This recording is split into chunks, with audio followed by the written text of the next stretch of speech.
Bien, como he dicho, es un privilegio, es una bendición estar con vosotros hoy de nuevo. Y yo me preguntaba, cuando me invitó Ginés, me preguntaba qué le llevo yo a la iglesia de Fuente Álamo. ¿Qué palabra quieres que lleve? Y surgió la palabra bendición, que es una palabra que los evangélicos usamos mucho. Que Dios te bendiga. Pero a veces no pasa de ser una declaración de intenciones y no sabemos exactamente cómo Dios nos bendice y cómo nos quiere bendecir. De eso quiero hablaros hoy. ¿Cómo nos bendice Dios? La bendición, la riqueza que Dios nos da es prioritariamente espiritual.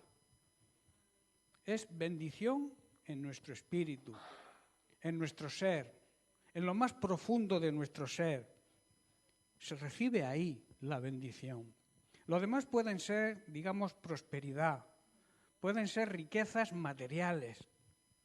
Pero Dios, vuelvo a repetir, prioritariamente te quiere bendecir en el espíritu, en tu ser interior. Un ejemplo, hermanos, es la paz interior que se sienten o que sienten los verdaderos, y hago énfasis en verdaderos, porque hay mucho falsos hermanos y falsos creyentes, pseudo creyentes que se dice, ¿no? Entonces hago hincapié, los verdaderos creyentes sienten la paz. Los discípulos de Cristo, los seguidores de Cristo, los que aman, siguen y sirven a Cristo de verdad, es la paz interior que reciben. Esa paz es una bendición, hermanos. Eso es parte de la bendición con que Dios nos bendice. Saber que Cristo nos ha perdonado. Esa es la mayor riqueza que un ser humano pueda tener. Saber que Cristo nos perdona. Y nos perdona cuando nos arrepentimos. Se habla mucho hoy, o quizás se predica poco, sobre el pecado. El pecado está como, digamos, ha quedado obsoleto. Ha quedado como algo que las nuevas generaciones le hablas del pecado y te dicen, ¿qué estás diciendo? No valoran el pecado ni las consecuencias. Hemos cantado, Toñi, al principio, somos libres, pero ¿libres de qué? ¿De qué somos libres? De las ataduras. Y la mayor atadura que un ser humano tiene es la atadura del pecado. La humanidad hoy en día es esclava del pecado. Por eso predicar del pecado, hoy se predica mucho y no es malo predicar del amor de Dios, de la gracia de Dios. Pero yo considero personalmente que predicar sobre el pecado es amor de Dios, es misericordia de Dios, porque Dios no quiere que nadie se condene. Y os digo algo, Dios no condena a nadie. Somos nosotros quienes nos condenamos. Cuando no aceptamos, no nos arrepentimos, no reconocemos nuestro pecado. Y la Biblia dice que todos somos pecadores. Todos necesitamos arrepentimiento. Si no hay arrepentimiento, hermanos, no hay salvación. No hay perdón de pecados si no hay arrepentimiento. Jesucristo vino a cargar con nuestro pecado. Pero ¿cuándo se hace efectivo eso? Cuando lo reconocemos, nos arrepentimos y nos alejamos del pecado. Hay quien se arrepiente, reconoce y sigue pecando. Eso no es un arrepentimiento genuino.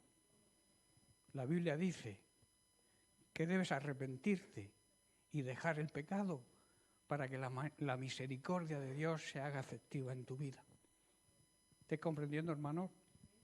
De ahí que la mayor bendición, la mayor riqueza se recibe en el Espíritu cuando somos perdonados por el Señor.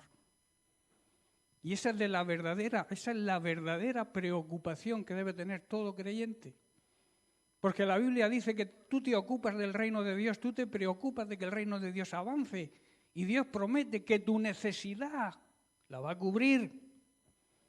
¿Por qué preocuparnos tanto por las necesidades materiales si tenemos la promesa de Dios que si yo soy fiel al Señor, si yo cumplo los mandamientos, si yo vivo en el orden de Dios, porque Dios es un Dios de orden? Y si no hay orden, no somos de Dios. La palabra de Dios exige que los verdaderos hijos de Dios vivan en el orden de Él. Y las reglas las pone Él, no yo. Hay quien pone sus propias reglas, incluso reta a Dios, arrincona a Dios. A veces lo arrinconamos con nuestras oraciones.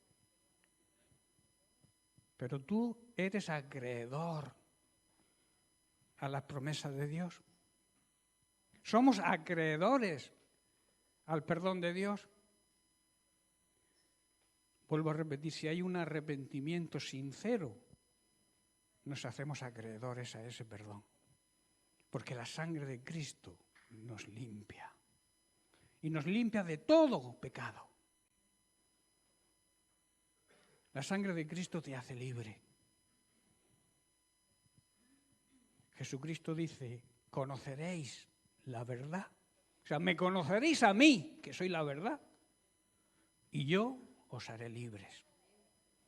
Y os haré libres de la mayor esclavitud, libres del pecado. Cuando tú eres libre del pecado, sientes esa paz interior que todo creyente, todo hijo de Dios verdadero tiene. Da igual los problemas que estemos pasando, da igual. Si todo lo material se queda aquí, yo suelo decir, a mí me podrán quitar todo lo material que pueda tener, pero la salvación no me la quita nadie.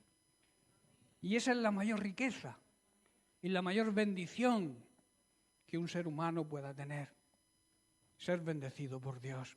Por eso cuando tú le digas a alguien que Dios te bendiga en tu interior, en lo más profundo de tu ser, que sientas esa paz interior que se siente cuando hemos sido liberados de la atadura del pecado.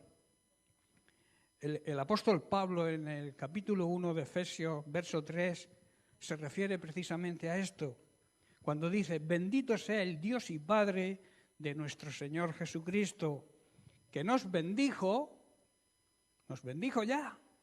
Desde el momento que nos convertimos, recibimos la bendición porque recibimos el perdón y nos sigue bendiciendo hoy también. Con toda bendición espiritual. ¿Dónde? En los lugares celestiales en Cristo. Pablo aquí está diciendo que Dios y Padre de nuestro Señor Jesucristo le debemos toda la honra y toda la alabanza que Él se merece. ¿Por qué? Porque nos bendice con toda clase de bendición espiritual que Cristo nos trae del cielo cuando estamos unidos a Él. Es lo que está diciendo Pablo. Sin Cristo, hermanos, no hay bendición que valga. Si no tenemos a Cristo, no tenemos bendición, puedes tener todo el oro del mundo, pero no tienes la bendición espiritual especial que Dios tiene para sus hijos.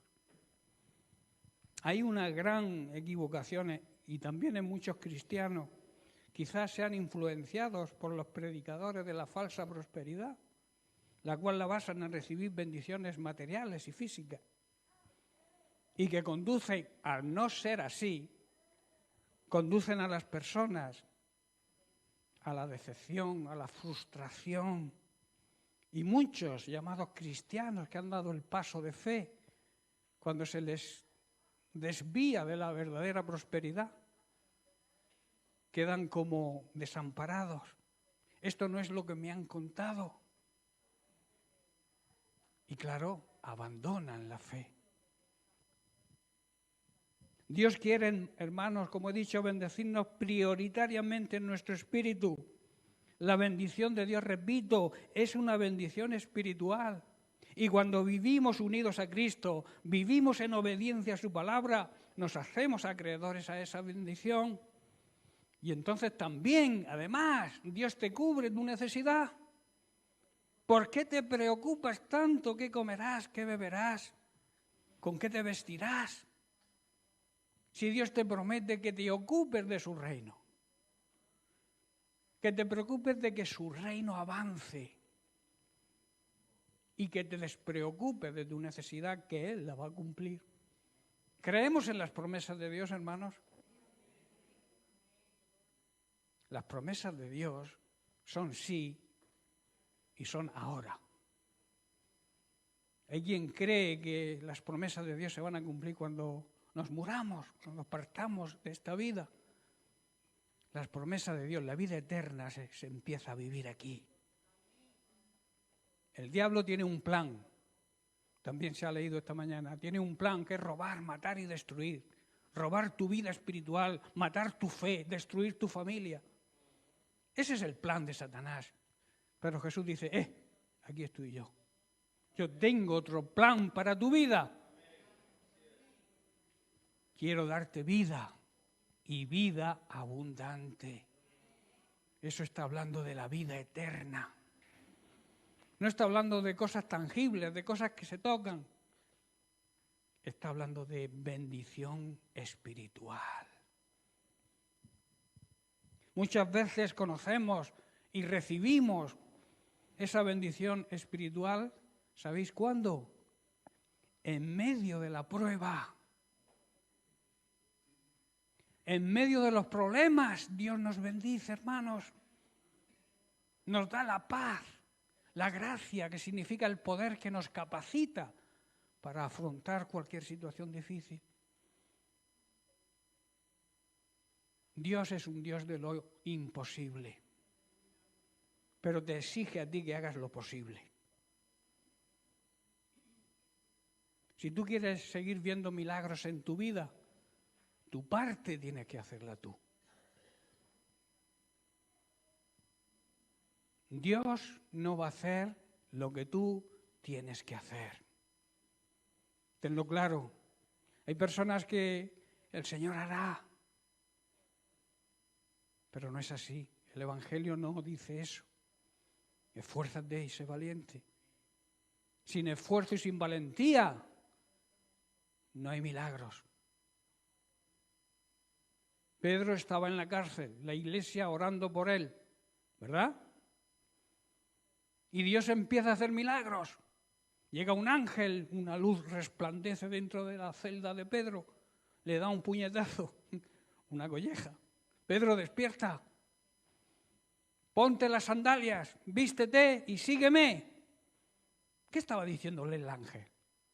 Yo estoy aquí de parte de Dios para hacer el milagro. Las puertas se abran y tú salgas. Pero tú te tienes que vestir porque yo no te voy a vestir. Tú te tienes que poner las sandalias porque yo no te las pienso poner. Y tú tienes que caminar porque no te voy a llevar en brazos, porque esa es tu parte. Y entonces Pedro lo hizo, dice la Biblia, y siguió viendo el milagro. Pero Dios abre una especie de paréntesis ahí, entre un milagro y la continuación del milagro, que es la parte que nosotros tenemos que hacer, que Él no la va a hacer nunca. ¿Estáis entendiendo, hermanos? Hermanos míos, dice Santiago 1:2, tened por sumo gozo. Sumo es el máximo gozo. Cuando os halléis en diversas pruebas. Parece irónico, ¿verdad? Yo pienso que en el tiempo del apóstol Santiago y hoy también muchos creyentes podrían pensar que Santiago estaba loco. ¿Cómo voy a estar yo feliz, gozoso en medio de la prueba? ¿Cómo? Hermanos, si realmente estamos unidos a Cristo, porque Cristo fue un experto en sufrimiento, debemos sentirnos muy gozosos cuando pasemos por los tipos de dificultades, porque esto significa que somos participantes de su sufrimiento. ¿Qué quiere decir que somos participantes de su sufrimiento? Quiere decir que estamos dando testimonio de lo que padeció Cristo, y yo lo creo. Y como yo lo creo, mi sufrimiento da testimonio de lo que Cristo hizo por mí en la cruz, los padecimientos que sufrió. Los cristianos en el circo romano, la iglesia primitiva, morían abrazados y llenos de gozo. Nadie muere así por una mentira. Ellos creían en las promesas de Cristo, que les había dicho que tendrían vida eterna. Y no les importaba morir en el circo romano. Eso es participar de los padecimientos de Cristo. ¿Qué pasaría, hermanos, si la gente que nos rodea, los vecinos, las personas que se relacionan con nosotros, bien en el trabajo, en el instituto, en el colegio, tus vecinos, que le estás hablando del poder de Cristo, que le estás hablando del Evangelio, y cuando te viene una prueba, ve que te vienes abajo? Dirán, esto no es fe.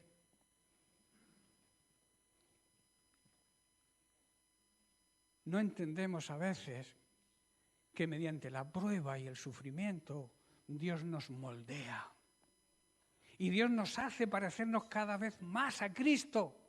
Cristo padeció la mayor injusticia que se puede cometer en un ser humano y lo hizo con gozo.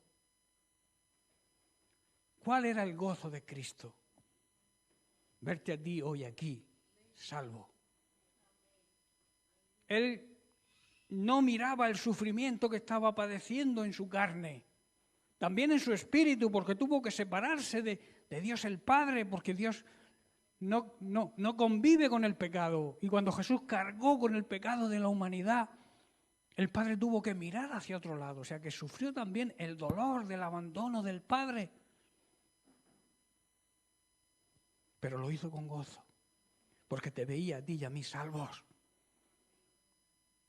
No valoró, o sea, no le dio importancia a su sufrimiento físico ni espiritual, porque el gozo del Señor era nuestra salvación, que es el propósito por el cual vino.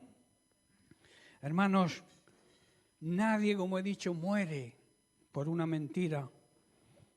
La iglesia primitiva en el circo estaba siendo participante de los sufrimientos de Cristo y dando testimonio de su fe en Él.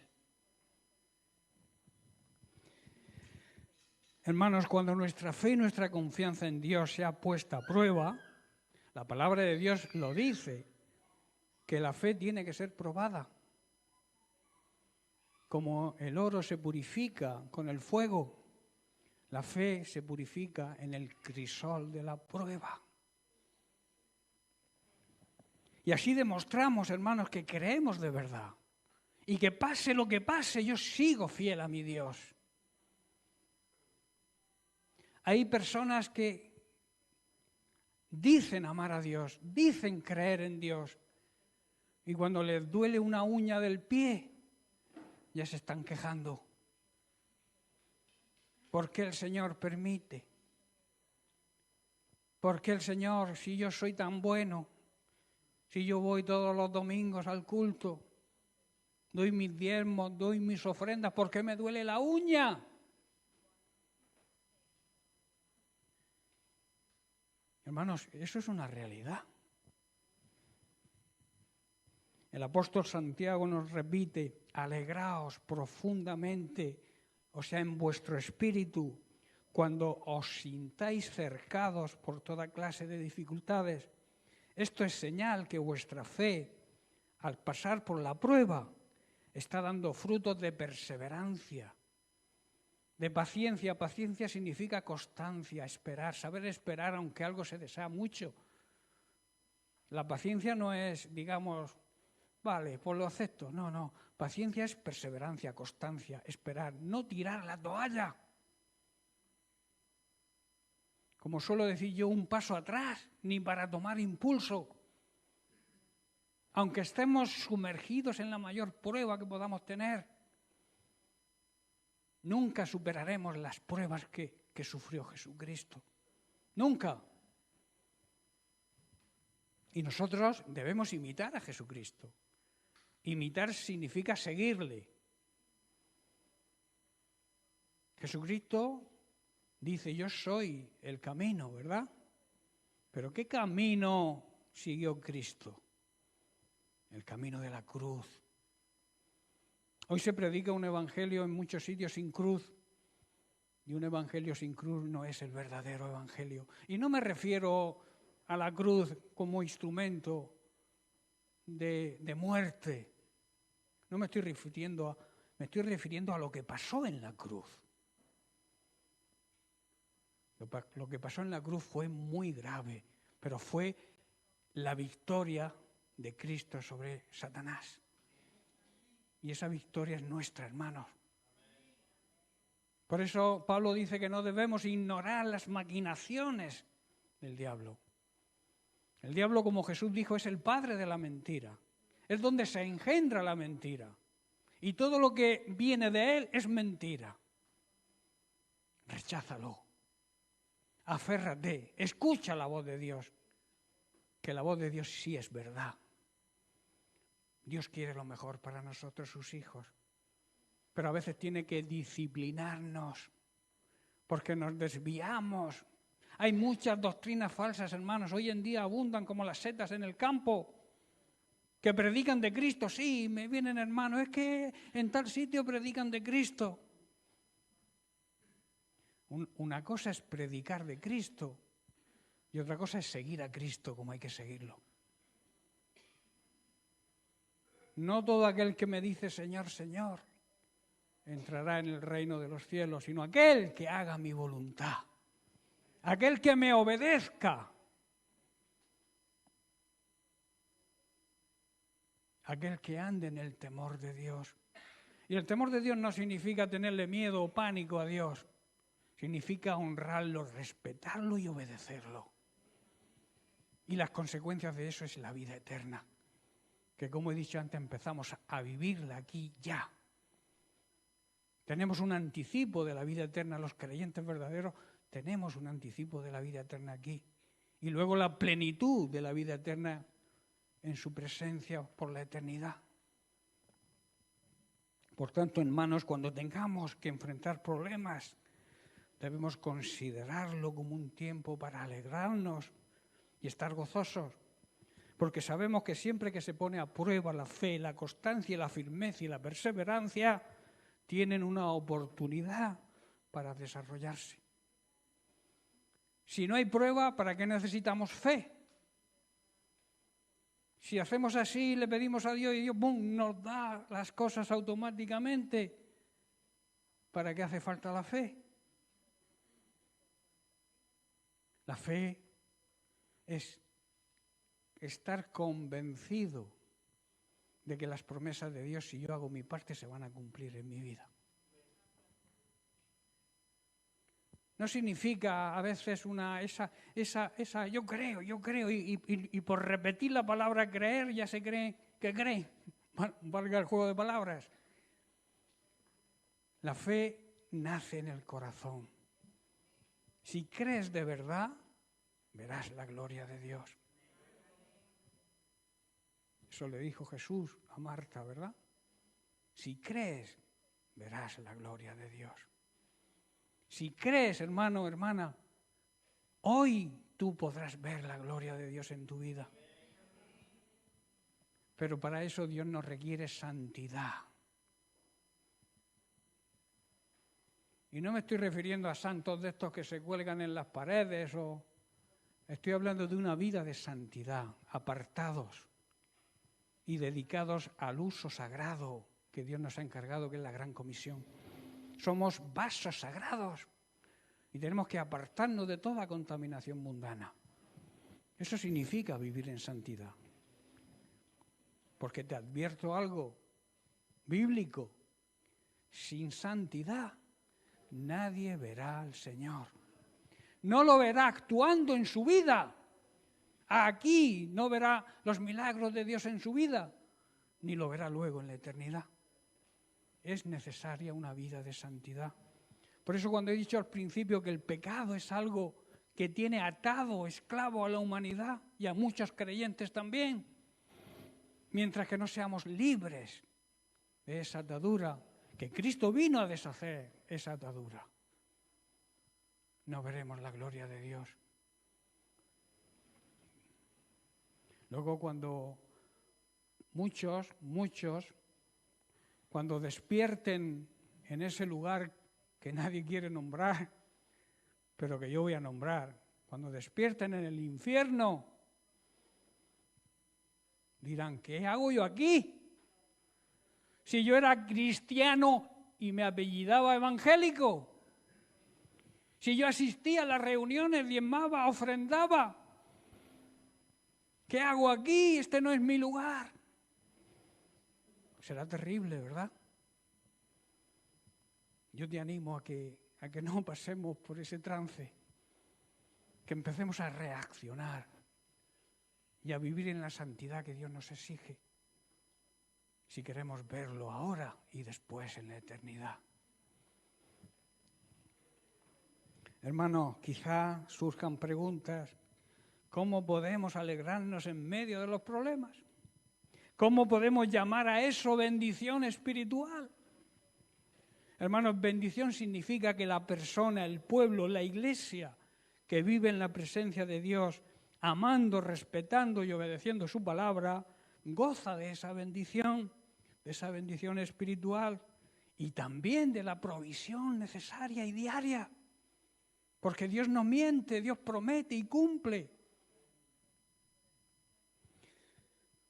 Además, hermanos, antes del sufrimiento que conllevan los problemas, sean del tipo que sean, debemos aprender a depender de Dios, a confiar en Dios. Hay muchas personas que son orgullosas.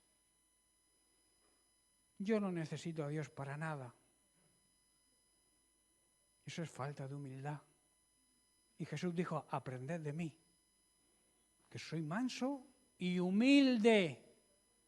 Humilde significa reconocer nuestros fallos, nuestras debilidades y también nuestra dependencia de Dios. No seas orgulloso, confía en Dios.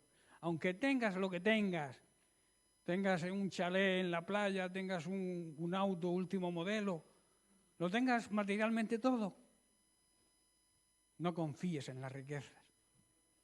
La Biblia dice que les saldrán como alas de águila y en un abrir y cerrar de ojos de la noche a la mañana se van volando. Un día contaré yo mi testimonio, que se titula Cristo arruinó mi vida.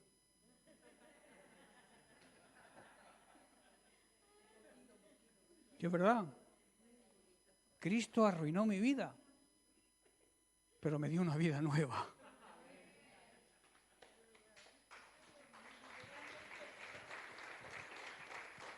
Un aplauso para el Señor. Y si es para el Señor, más fuerte, por favor.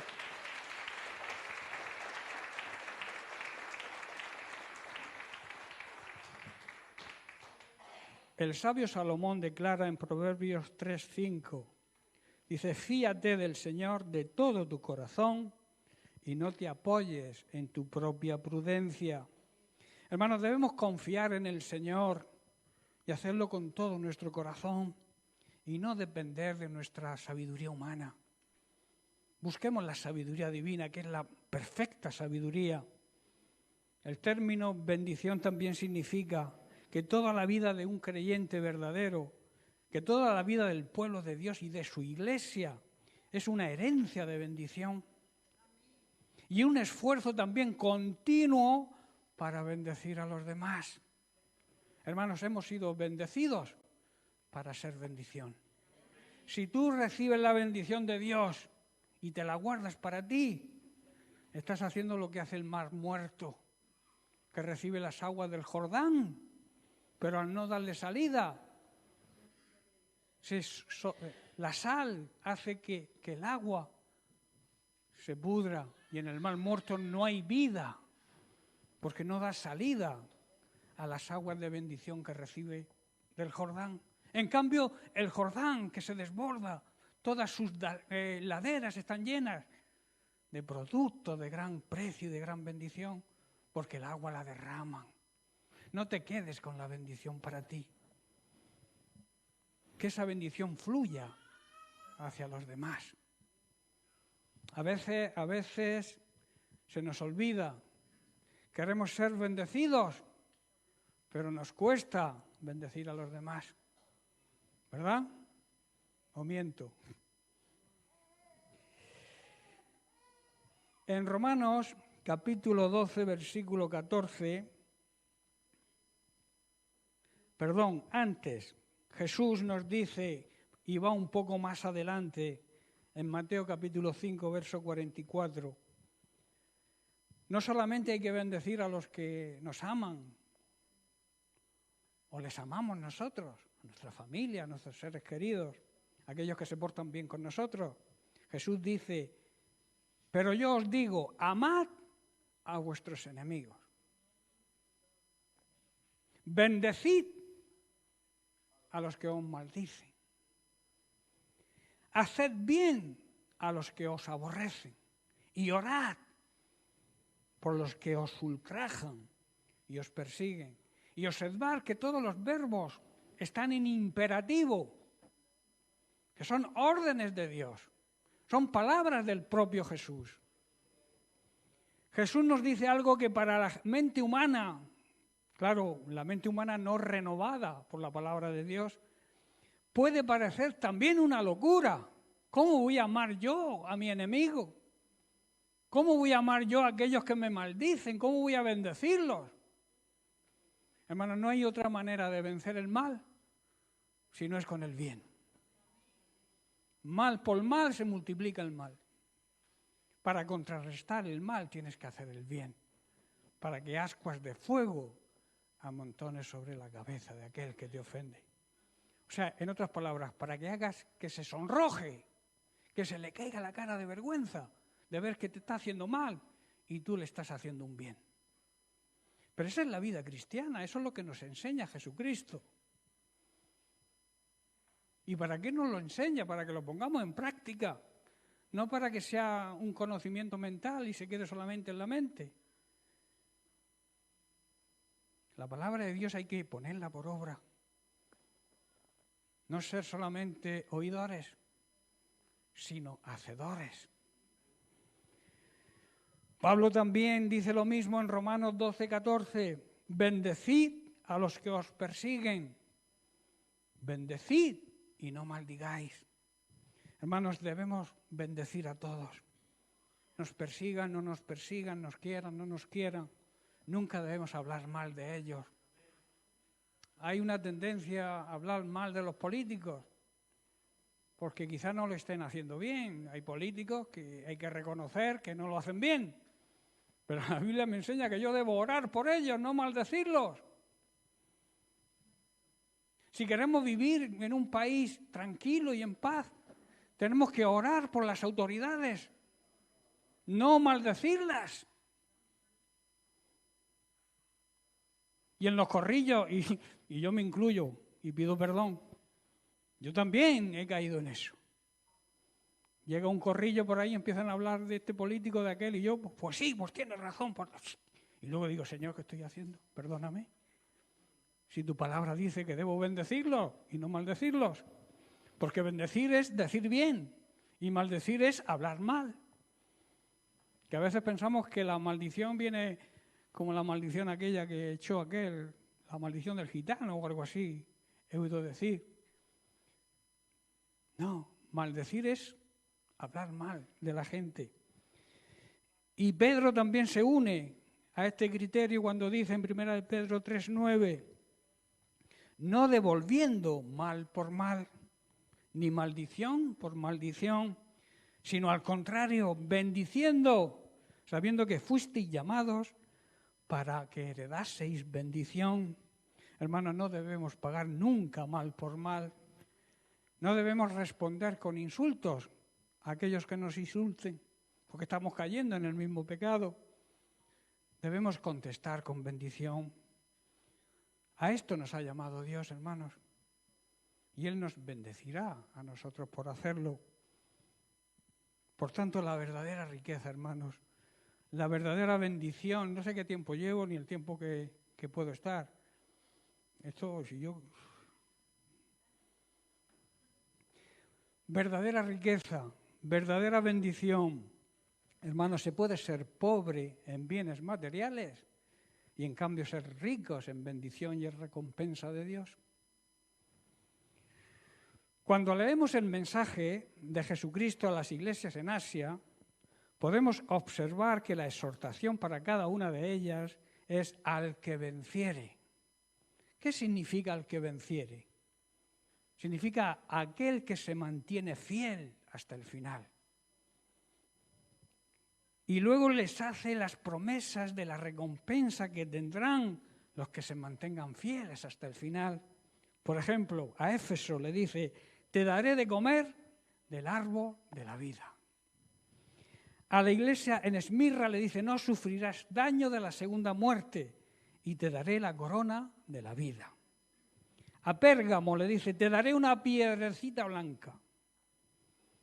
A Tiatira, te daré autoridad sobre las naciones. A Sardis, estarás vestido de vestiduras blancas y no borraré tu nombre del libro de la vida. Y a Filadelfia le dice, te haré una columna en el templo de mi Dios. Y por último, a la Odisea, te haré que te sientes conmigo en mi trono. Esas son las promesas de Dios.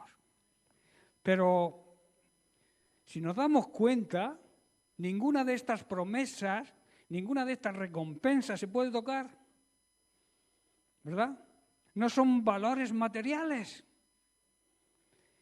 En definitiva, no nos habla de cosas, de posesiones, de riqueza, de bienes materiales. Nos habla de cosas, no nos habla de cosas tangibles, cosas que se puedan tocar.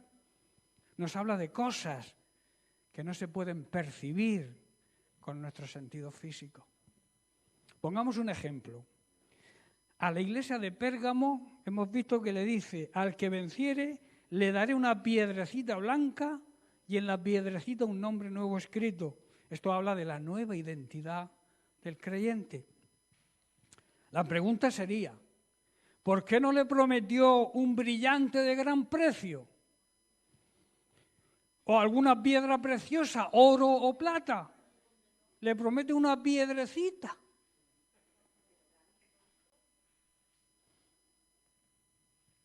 El problema, hermanos, hoy es que debido a la doctrina que he comentado al principio de la falsa prosperidad, por los mal llamados ministros de Jesucristo, los cuales enseñan que la prosperidad de Dios es ofrecer es material y económica, y quieren hacer creer y mentalizarnos que la prosperidad que nos ofrece Dios es esa. Entonces, ahí está el problema. De esta manera estaremos confundiendo la bendición de Dios, que es eterna, con las cosas y posesiones materiales que son efímeras y pasajeras. ¿Estás comprendiendo? La vida se pasa. Las cosas materiales se van a quedar aquí. Quizá lo que hayas ahorrado tú durante toda tu vida se lo gasten tus sobrinos. Nos pasamos la vida ambicionando bienes materiales y no nos damos cuenta y no nos preocupamos de la verdadera riqueza que es la vida eterna. Perdemos quizá nuestra vida eterna luchando y peleando, engañando incluso a la gente para conseguir posesiones materiales. Y al final perdemos la gran bendición y la gran riqueza de la vida eterna. ¿Estáis comprendiendo, hermanos? Ya estoy terminando. Hermanos, los valores del cielo no se basan en esto. En el cielo hay otros valores. Los tesoros que debemos mandar al cielo no son oro, ni plata, ni nada de eso. En Apocalipsis, capítulo 3, versos 17 y 18, vemos el ejemplo de la iglesia a la Odisea, que era, digamos, una iglesia mundana. No era influencia para el mundo, en cambio era influenciada por el mundo. Y además era muy rica en recursos y poderosa y próspera financieramente hablando. Pero mirad qué le dice Dios. Porque tú dices, yo soy rico y me he enriquecido y de ninguna cosa tengo necesidad. Dice, y no sabes que tú eres un desventurado, miserable, pobre, ciego y desnudo. estaban vestidos, digamos, físicamente y quizás bien vestidos, pero espiritualmente estaban desnudos. Por tanto, yo te aconsejo, le dice Dios, que de mí compres oro refinado en fuego, para que seas rico, y vestiduras blancas, esto habla de santidad, de pureza y de honestidad, para vestirse, o sea, para vivir, y que no se descubra la vergüenza de tu desnudez, y unge tus ojos con colirio, para que veas. Ellos decían, somos ricos, y estamos enriquecidos, no tenemos necesidad de Dios para nada. Lo tenemos todo, ¿para qué queremos a Dios? Pero Dios, hermanos, les muestra la verdad de cómo eran en realidad. Dice, y no conoces que eres un infeliz, un miserable, pobre, ciego, y que además estás desnudo. Hermanos, hay personas que dicen, soy rico, tengo todo lo que quiero, no necesito nada, no necesito a Dios para tener éxito en la vida. Pero no se dan cuenta, hermanos, que en realidad son infelices. Ningún rico es feliz. Ninguno que tenga posesiones materiales es feliz. ¿Sabéis por qué? Porque cuanto más tienes, más quieres. Y eso te lleva en continua ansiedad de poseer cada vez más. Y no son felices. Por eso el Señor está diciendo, eres un infeliz. No tienes felicidad, no tienes el gozo del Señor. Solamente tienes dinero. Eres tan pobre que solo tienes riquezas y dinero. El consejo de Dios, hermanos, está bien claro. Ni el dinero, ni ninguna posesión da felicidad. El gozo y la felicidad viene cuando tenemos una buena relación y una buena sintonía con Dios. Ahí es donde somos gozosos. Aunque tengamos problemas y estemos en medio de la prueba, el consejo de Dios es que adquiramos de Él lo que de verdad importa, no la sabiduría humana, la sabiduría divina, la cual nos hará ricos espiritualmente. Hermanos, lo que nos ofrece el Señor tiene mucho más valor que todo el oro del mundo. Y nos lo ofrece gratis. Es nuestra herencia, somos hijos de Dios, toda la tierra le pertenece a Dios, dice el Salmo 24. Todo lo que hay en la tierra le pertenece a Dios, incluso tu cartera. Todo es de Él. Y nosotros somos sus hijos. ¿Y quién hereda? ¿Los sobrinos o los hijos? O sea que todo lo de Dios no, es nuestro. Disfrutemos y no vivamos en continua ansiedad queriendo almacenar riquezas. Para nada. Busca el reino de Dios. Pon la prioridad del reino de Dios en primer lugar. Y despreocúpate de tu necesidad. Es un versículo, una frase que estoy repitiendo mucho, pero es que no la entendemos. No llegamos a entender la profundidad de esa palabra, de ese versículo. Busca el reino de Dios. Preocúpate. Y lucha por el reino de Dios.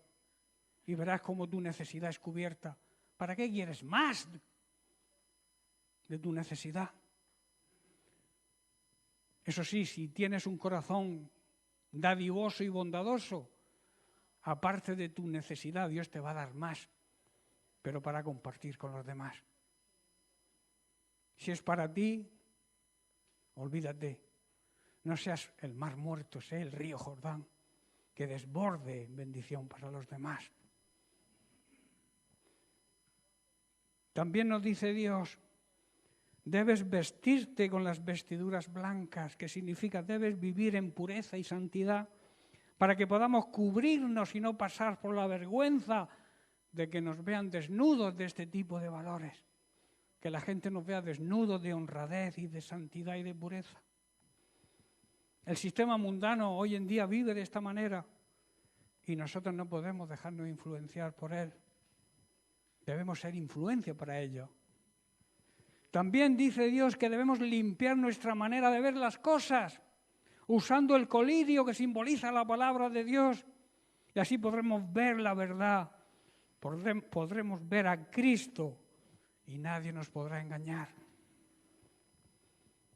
En Mateo capítulo 5, verso 3, Jesús nos dice: bienaventurados, o sea, Dios bendice a los pobres en espíritu, porque de ellos es el reino de los cielos.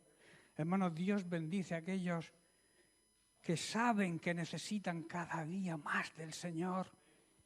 Eso es lo que significa ser pobre en espíritu. Sentir la necesidad de aprender cada día más de su palabra, de conocer cada vez más al único Dios verdadero y a Jesucristo y su palabra. Dios bendice a ese tipo de personas, a los que se dan cuenta de la necesidad que tenemos de Él. Y entonces el reino de los cielos nos pertenece. Hermanos, ¿qué mayor riqueza que esa? Que el reino de Dios sea nuestro. Dios es el Rey de Reyes y el Señor de Señores. Y su reino dice que es nuestro, nos pertenece a aquellos que somos humildes, a aquellos que reconocemos nuestra dependencia de Él, a aquellos que le pedimos cada día, que le necesitamos. Hermanos, se puede ser rico y muy pobre también al mismo tiempo. Lo que la mayoría piensa sobre las riquezas y la prosperidad no es lo que es en realidad, y menos aún en lo espiritual. En nuestra sociedad materialista y en muchas llamadas iglesias cristianas y con predicadores materialistas, muchas personas y muchos creyentes son engañados y se sienten defraudados. Y muchos se van de las iglesias y abandonan la fe porque no se les predica la verdad. Y la falsa prosperidad no es la verdad de Cristo. La prosperidad es crecer en el conocimiento y en la sabiduría de Dios y su palabra. Esa es la verdadera prosperidad.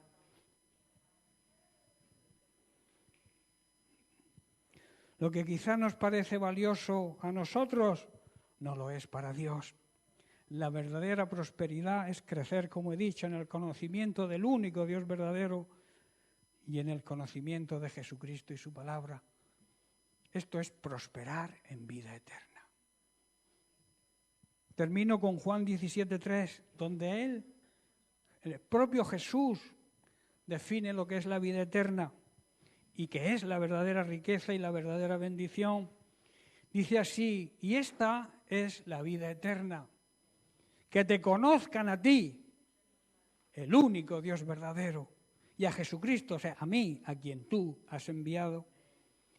Hermanos, la manera de vivir la vida eterna, la verdadera bendición, la verdadera riqueza y la verdadera prosperidad es conocer al único Dios verdadero y conocer a Jesucristo, a quien Dios el Padre envió a esta tierra, conocer cada día más su palabra y ponerla por obra. Se puede, repito, ser pobre en bienes y posesiones materiales y en cambio ser rico en bendiciones y riquezas y recompensas de Dios. Recuerda, y te dejo con esto a una especie de resumen. La bendición de Dios es prioritariamente espiritual y se recibe en lo más profundo de nuestro ser. La mayor bendición es sentirse perdonado por Dios. Eso nos dará la bendición de la paz interior, aún en medio de los problemas. ¿Sabéis que la paz que nos ofrece este mundo es una paz que desaparece cuando llegan los problemas? En cambio, la paz que Cristo nos regala, es una paz que perdura aún en medio de los problemas. Esa es la diferencia que existe. Y por último, debemos saber que toda la vida de un verdadero cristiano, toda la vida del pueblo de Dios, de su iglesia, es una herencia de bendición y también el esfuerzo que debemos hacer continuo para bendecir a los demás. Amén. Bien, pues que Dios les bendiga y podemos darle un aplauso al Señor.